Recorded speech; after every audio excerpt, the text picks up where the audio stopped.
2026년 4월 8일 수요일 걸프만에서 전해진 메시지는 강경했습니다. 이란은 호르무즈 해협을 압박 수단으로 사용하려 했지만 미국의 강경한 대응에 부딪혀 결국 세계 석유의 중요한 지점에서 물러설 수밖에 없었습니다. 일어난 일은 파키스탄의 중재로 이루어진 워싱턴과 테헤란 간의 2주간 임시 휴전이었습니다. 이는 미국이 해상 통로를 다시 열라고 직접적인 언어로 최후 통첩을 한 뒤에 이루어진 것입니다.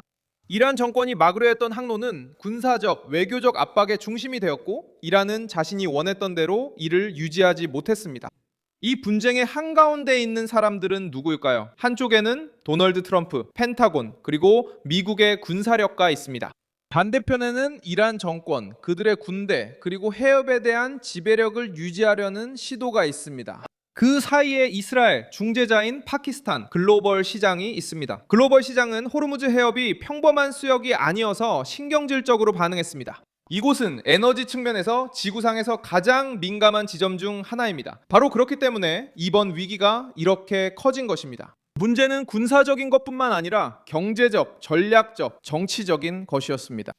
이란은 호르무즈 해협을 봉쇄하거나 사실상 마비시키면 세계적으로 충격과 에너지 가격 상승이 발생한다는 점을 알고 있었습니다. 미국도 이 사실을 알고 있었고 항로 재개를 새로운 공격을 막기 위한 핵심 조건으로 삼기로 결정했습니다. 트럼프는 미국이 해당 지역의 선박 혼잡 문제를 해결하는 데 도움을 줄 것이라고 발표했고 워싱턴은 이 합의를 완전한 승리로 포장했습니다.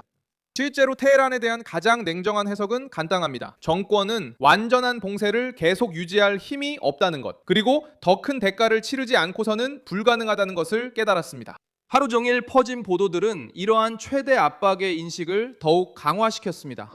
그들은 폭격기가 이미 이동 중이며 일시적인 휴전하에 통로가 즉각적이고 안전하게 개방될 경우에만 공격이 중단될 것이라고 지적했습니다.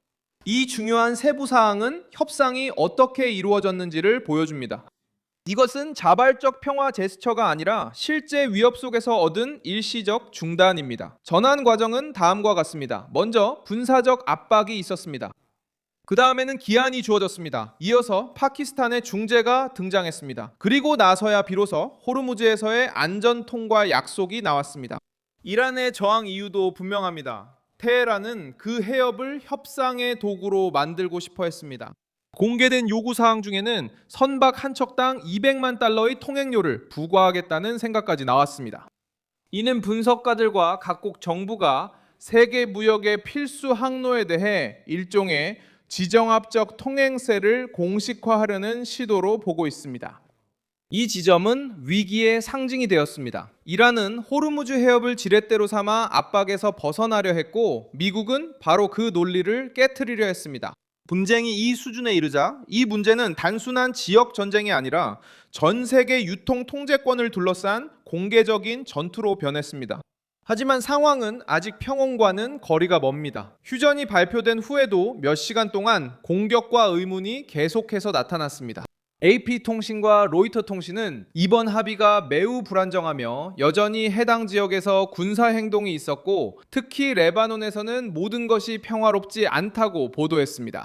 이란 자체도 신중하게 대화에 임할 것이며 병력을 경계태세로 유지할 것이라고 밝혔습니다. 이것은 휴전이 위기를 해소하는 것이 아니라 단지 계속해서 폭발할 수 있는 상황을 잠시 얼려두는 것임을 보여줍니다.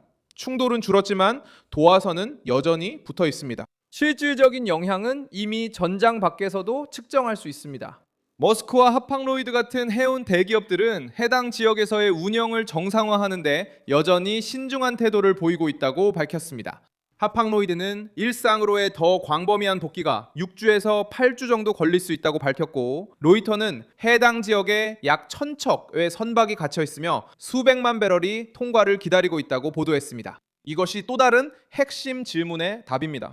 이 위기가 어디에 가장 큰 영향을 줄까요? 중동 지도뿐만 아니라 항구, 정유소, 연료, 그리고 호르무즈 해협이 어디 있는지도 모르는 사람들의 지갑에도 영향을 미칩니다. 유엔에서도 더 강하게 압박하기 위한 단합이 이루어지지 않았습니다. 호르무즈 해협에서 항해 보호 노력을 조율하기 위해 안전보장이사회 11개 회원국 이지지한 결의안이 러시아와 중국의 거부권 행사로 무산되었습니다. 이 움직임은 분쟁이 미국과 이란만의 문제가 아님을 보여줬습니다. 더 큰 판이 존재하며 강대국들은 미국의 행동 범위를 제한하고 이란의 호르무즈 해협 내 입지를 보존하려 하고 있습니다. 그럼에도 불구하고 명백한 사실은 봉쇄가 전 세계적인 문제가 되었고 미국의 대응이 긴장을 최고조로 끌어올렸으며 이란 정권이 전술적 후퇴를 할 수밖에 없었다는 점입니다.